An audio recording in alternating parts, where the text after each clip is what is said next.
बिस्मिल्लाहिर्रहमानिर्रहीम। एक्सेल में bank transaction report का फॉर्मेट किस तरह से बनेगा, फ्रॉम अकाउंट टू अकाउंट, और इसके साथ कुछ मर्ज एंड सेंटर और पूरे इसके अंदर सीरियल वगैरह और फिर मल्टीपल हेडर्स रिपीट, ये सारी टेक्निक सीखने को मिलने वाली है आज की इस क्लास में। तो फर्स्ट देख रहे हैं चैनल को सब्सक्राइब, वीडियो को लाइक ज़रूर करें। माइक्रोसॉफ्ट एक्सेल को ओपन करेंगे यहाँ पे। अब फर्स्ट हम न्यू ब्लैंक वर्कबुक ऐड करते हैं, जो हम फाइल में न्यू या एक्सेल ओपन करने के बाद यहाँ से क्लिक करके इंसर्ट करेंगे। नेक्स्ट दूसरा काम हमें ये करना है कि मैक्सिमम हमें कॉलम और रॉ नंबर देखने हैं कहाँ तक हमारे एक पेज के अंदर आ रहे हैं। तो पेज लेआउट के अंदर ओरिएंटेशन में लैंडस्केप क्लिक करेंगे पहले तो जैसी लैंडस्केप क्लिक करेंगे यहाँ पे कुछ लाइंस बनी हुई आ जाएंगी कि आपका पेज पोर्ट्रेट से हॉरिजॉन्टल शिफ्ट हो गया है। पोर्ट्रेट आपका वर्टिकल पेज और लैंडस्केप होता है आपका हॉरिजॉन्टल पेज। तो हॉरिजॉन्टल में आपका लास्ट कॉलम जो होता है एम कॉलम आ रहा है यहाँ पे लैंडस्केप के अंदर। और अगर हम रॉ वाइज चेक करें इसको तो हमारी लास्ट रॉ जो आ रही है वो 33 तक आ रही है।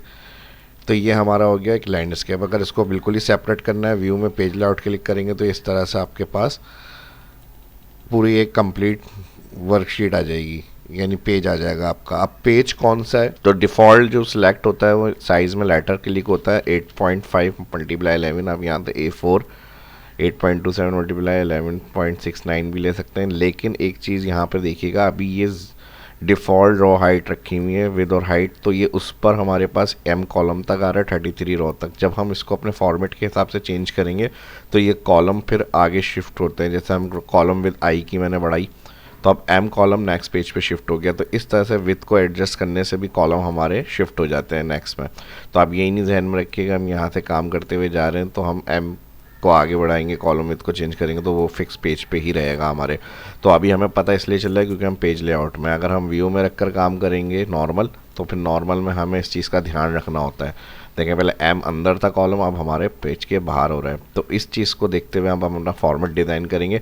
सीरियल नंबर ज़्यादा बड़ा कॉलम हमें नहीं चाहिए। कॉलम ए जहाँ पर आ रहा है यहाँ से मैं इस कॉलम को क्लिक करके अरेंज कर रहा हूँ। नेक्स्ट अब हमारे पास दो कॉलम हेडिंग्स के लिए हमें चाहिए अकाउंट, और यहाँ पर फर्स्ट हेडिंग को जो है हम होम में जाएंगे, मर्ज करेंगे, और यहाँ पर मैं कॉलम ऐड करूँगा सीरियल, यहाँ पर अकाउंट नंबर, और इसको हम कर लेंगे फ्रॉम अकाउंट, और फिर इसको मर्ज करेंगे और ये जिस अकाउंट में शिफ्ट हुए हैं या ट्रांसफ़र किए हैं वो हेडिंग आ जाएगी।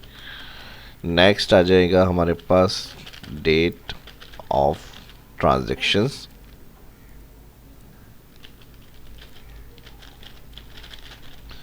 नेक्स्ट आ जाएगा अमाउंट, उसके बाद आ जाएगा ट्रांजैक्शंस आईडी। तो ये तो हो गया मेन कॉलम। अब डबल क्लिक करूँगा डेट ऑफ ट्रांजैक्शंस के कॉलम के लिए।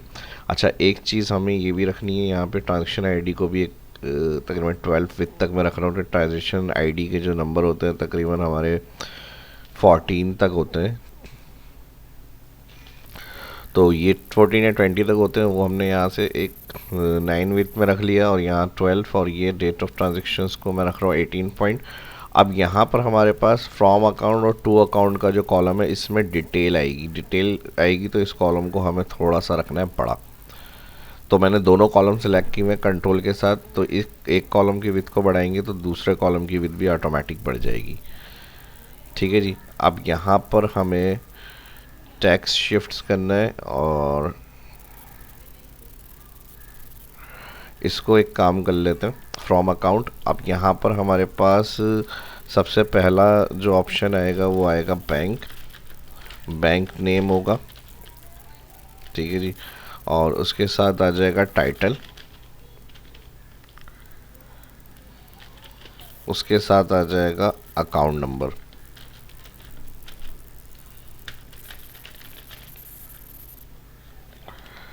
और यहाँ पर ये आ जाएगी इनकी डिटेल। तो सेम मैं इस फॉर्मेट को भी कंट्रोल सी कर रहा हूँ हेडिंग्स को, और यहाँ पर पेस्ट कर रहा हूँ। तो फ्रॉम अकाउंट जिस अकाउंट से ट्रांजैक्शंस की है, और टू अकाउंट जिस अकाउंट में ट्रांजैक्शंस हुई है वो। तो ये हेडिंग्स बन जाएंगी इस तरह से। और बाकी के जो हमारे पास कॉलम्स बने हुए हैं, यहाँ पर सीरियल नंबर के लिए मैं थोड़ा सा इसको बढ़ा रहा हूँ। देखें प्रॉपर हमारा फर्स्ट पेज पर ही सारा काम हुआ हुआ है, ठीक है, फॉर्मेट जो बन रहा है। तो हम यहाँ से इसको सिलेक्ट करेंगे अकाउंट, और यहाँ से इसको हम हेडिंग्स को चेंज कर लेते हैं, थोड़ा सा बोल्ड कर लेते हैं, और नेक्स्ट इस फॉर्मेट को मैं सिलेक्ट कर रहा हूँ यहाँ से, और यहाँ पे मैं मर्ज कर रहा हूँ।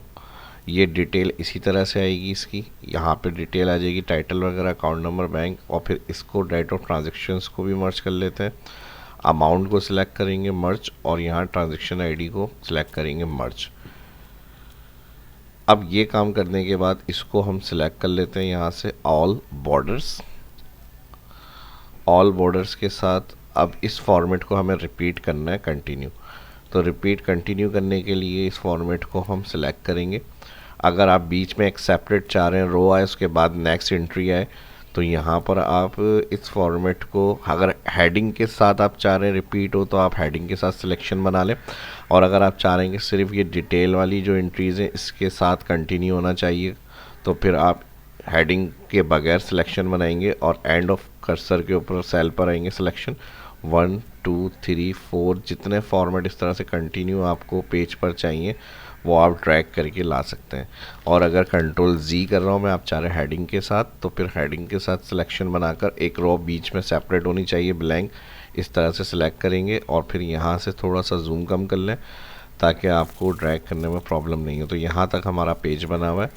अगर थोड़ा सा रो हेडिंग्स वगैरह की हाइट बढ़ानी है इस तरह से बढ़ा सकते हैं, फॉन्ट्स वगैरह चेंज करने वो आप अपने हिसाब से कर लें।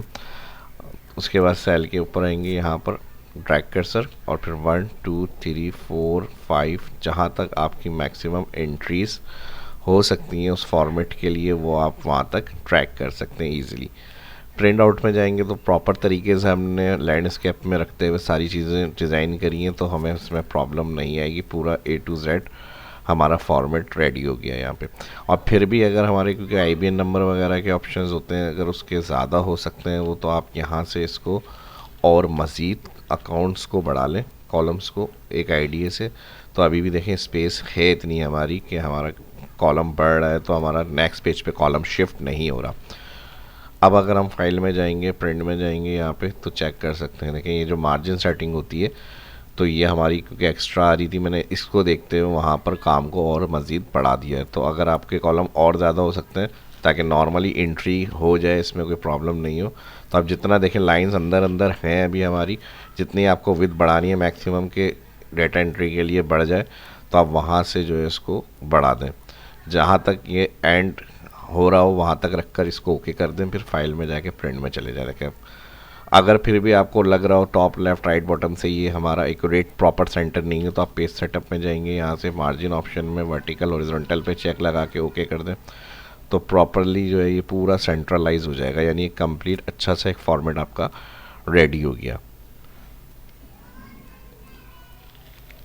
अब जब कंप्लीट हो जाएगा बैक करें इसको, और यहाँ से आउटसाइड कवर के लिए एक डार्क बॉर्डर दे दें। डार्क बॉर्डर किस लिए होता है, जैसे प्रिंट में अगर हम देखें यहाँ पे कोई कवरिंग लाइन नहीं है, यहाँ पे यहाँ से ओपन है, यहाँ से इस तरह, तो एक राउंड पूरा कंप्लीट बॉर्डर अप्लाई करते हैं हम। इस तरह से आप सिलेक्ट करेंगे इसको जहाँ तक आपने बनाया हुआ है फॉर्मेट, और फिर यहाँ से आके इसमें डार्क बॉर्डर के लिए थिक आउटसाइड बॉर्डर यूज़ करते हैं हम। ठीक है जी, अब देखें कुछ अच्छा सा लुक आ जाएगा इसमें आपका। प्रिंट के अंदर जब आप आएंगे तो कवरिंग एक बॉर्डर का एरिया भी इसके अंदर डिफाइन हुआ हुआ है। बाकी वर्कशीट हमारी नॉर्मल है। प्लस अगर आप इसी में डाटा एंट्री कर रहे हैं तो आपको उसके अंदर ये तो प्रिंट करके हम यूज़ करते हैं, जैसे किसी कस्टमर वगैरह के लिए हमें कॉपी देनी है या बैंक यूज़ के लिए हमें चाहिए, तो हम इस फॉर्मेट को यूज़ करेंगे। और अगर आपको इसी के ऊपर डाटा एंट्री करनी है, यहाँ पे डिटेल की कंटिन्यू आप चाह रहे हैं यहाँ काम करते रहें तो उसका टोटल वगैरह भी आता रहे, तो यहाँ पर आप इसमें सम फार्मूला लगा सकते हैं प्लस के लिए नॉर्मल, और इस रेंज को सिलेक्ट करेंगे ऑल, तो जो जो एंट्रीज़ होंगी यहाँ पर उसका टोटल आप लास्ट में रख सकते हैं अपना। तो इसके लिए अगर अलग से आपको आउटसाइड थिक बॉर्डर करना है तो यहाँ से आउटसाइड थिक बॉर्डर कर लें सेपरेट डार्क टोटल के लिए। या प्रिंट में भी अगर आप चाह रहे हैं कि टोटल हम लिखा हुआ मैनेज करें या लिखा हुआ शो करें, तो यहाँ पर आप इसका टोटल भी रख सकते हैं इस तरह से। तो अब अगर हम फाइल में देखें, यहाँ पे प्रिंट में देखें, तो इस तरह से फॉर्मेट आप रख सकते हैं। टोटल आप यहाँ पर हेडिंग दे दें। अगर कंप्यूटर में रहेगा तो फिर ज़ीरो को आप रख सकते हैं इस तरह, वरना तो अगर प्रिंट में यूज़ करेंगे तो बस अब यहाँ पर टोटल अमाउंट्स की हेडिंग ऐड कर दें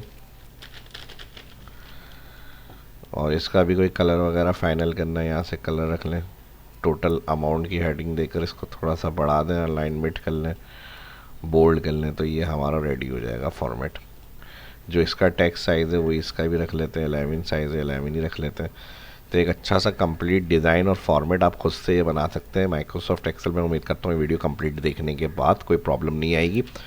प्रिंट सेटिंग वगैरह भी समझा दी मैंने यहाँ से। फिर क्वांटिटी कितनी प्रिंट करना है अगर आपको, तो यहाँ से कॉपीज़ कितनी चाहिए, और फिर प्रिंटर का नाम जो हम CD से इंस्टॉल करेंगे कंप्यूटर में हमारे ऐड हो जाता है सॉफ्टवेयर में, वो सिलेक्ट करेंगे। और उसके साथ ये सेटिंग्स हमने पहले ही ऑलरेडी की हुई हैं, इसकी ज़रूरत नहीं होगी। कॉपीज़ क्वांटिटी और प्रिंटर का नाम, और फाइनली आप यहाँ पर करेंगे प्रिंट, तो ये आपके एज इट इज़ लैंड इसके पोजीशन में सारे प्रिंट होकर आ जाएंगे फॉर्म। लाइक करें, वीडियो अच्छी लगी शेयर करें, प्रैक्टिस करें, नेक्स्ट वीडियो का इंतज़ार करें। अल्लाह हाफिज़।